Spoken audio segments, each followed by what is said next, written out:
Dalam memproduksi varietas tanaman dalam jumlah yang terus meningkat dengan lahan yang sedikit, diperlukan adanya peran dari biokteknologi tanaman yang membantu produksi tanaman, seperti tanaman transgenik dan pemulihan tanaman, yang dimana biokteknologi ini terdapat penerapan teknologi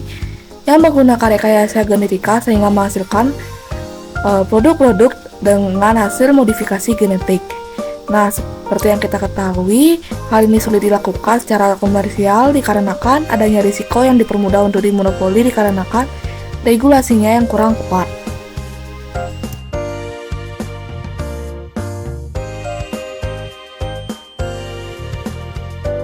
Apa risiko yang terjadi pada produk GMO jika dilakukan secara komersial yang dimana tidak terdapat regulasi yang kuat, adanya monopoli terhadap produk GMO, dan kurangnya keamanan produk yang dimana di sini tidak terjamin keamanannya.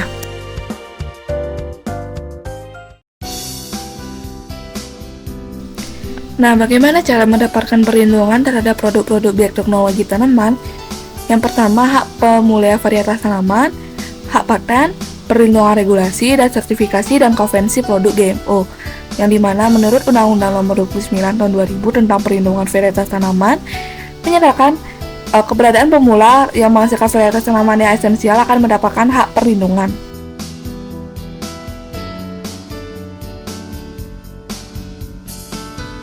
Yang pertama yaitu hak pemulihan varietas tanaman, yang dimana berdasarkan pada pasal 6 ayat 5 menetapkan pengakuan dan perlindungan hukum pada varietas tanaman hasil rekayasa genetika dan menyatakan bahwa varietas turunan esensial harus mendapatkan persetujuan dari pemilik varietas asal. Akan tetapi untuk mendapatkan perlindungan hukum sebagai pemulihan tanaman yang berdasarkan pada pasal 11 ayat 4 pada Undang-Undang Pemulihan Varietas Tanaman, yang dimana pemulihan tanaman harus mampu melakukan kegiatan pemulihan varietas tanaman yang dimana menghasilkan tanaman transgenik dari hasil rekayasa genetika.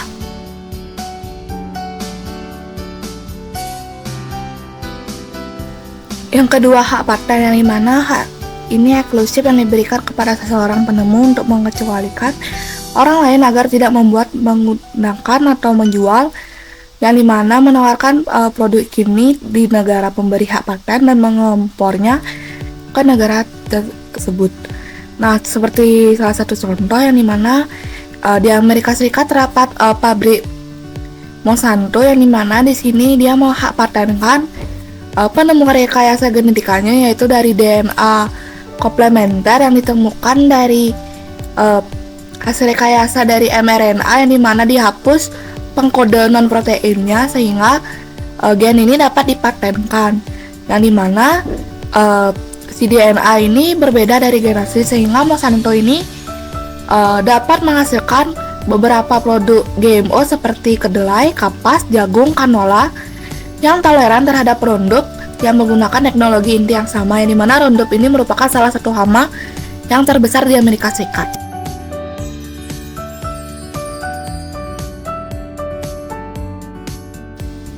Lalu ketiga yaitu perlindungan regulasi, yang dimana dalam konferensi UPOV dinyatakan bahwa hak pemulihan merupakan hak eksklusif yang diberikan kepada pemilik varietas untuk menghasilkan, memperbanyak, mempersiapkan untuk propagasi, memperdagangkan, menjual, mengekspor, mengimpor, dan menyimpan benih tanaman yang ditemukannya, yang dimana dalam hukum internasional seperti TRIPS Agreement, yang dimana di sini untuk perlindungan varietas tanaman harus menggunakan paten, yang dimana importer dan pemulihan harus memenuhi beberapa persyaratan sebagai kelengkapan administratif dan visi, yang dimana dalam pasal 2 Undang-Undang Pemulihan Varietas Tanaman menyatakan jika hak pemulihan dapat diberikan kepada varietas yang memiliki ciri-ciri yang baru, unik, seragam, stabil, dan dinamakan. Nah, sehingga pada undang-undang ini juga mengakui hak-hak petani meskipun tidak disebutkan secara spesifik, yang dimana produk transgenik tanaman ini harus unik, yang diberi nama baru, dan seragam, yang sehingga dapat diberikan perlindungan berdasarkan undang-undang PVT.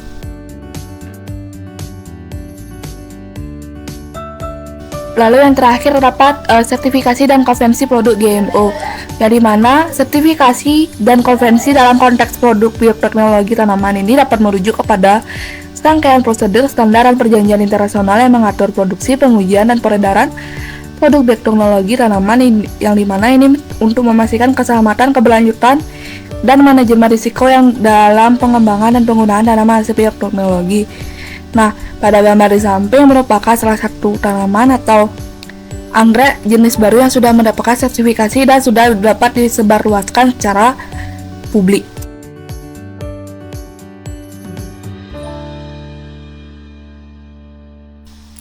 Dalam sertifikasi dan konvensi ini terdapat beberapa aspek. Yang pertama yaitu CBD atau Konvensi Keanekaragaman Hayati, yang dimana di sini merupakan perjanjian internasional yang bertujuan untuk melestarikan keanekaragaman hayati, yang dimana di sini memastikan penggunaan sumber daya yang berkelanjutan secara genetik, yang dimana manfaat yang dihasilkan dapat dilakukan secara adil, yang dimana CBD juga mengatasi isu-isu terkait dengan penggunaan teknologi termasuk bioteknologi. Nah, yang kedua terdapat protokol Cartagena, yang dimana protokol ini merupakan keberlanjutan dari CBD, yang dimana di sini memastikan beredaran aman produk bioteknologi yang melibatkan organisme, yang dimana di sini produknya terdapat beberapa persyaratan informasi yang diberikan kepada produk bioteknologi serta prosedur pengujian keamanan dan manajemen risiko. Lalu terdapat sertifikasi organik, yang dimana produk bioteknologi tanaman juga dapat ditunduk dengan sertifikasi organik jika tanaman tersebut dalam pertanian organik. Sertifikasi ini mencakup standar tertentu memastikan bahwa produk bioteknologi tersebut mencukupi kriteria organik. Nah, terdapat selanjutnya yaitu labeling produk bioteknologi, yang mana ini harus terdapat pada beberapa negara melakukan labeling yang jelas pada produk bioteknologi, yang dimana di sini terdapat informasi mengenai penggunaan teknologi bioteknologi dalam produksi tanaman yang melibatkan beberapa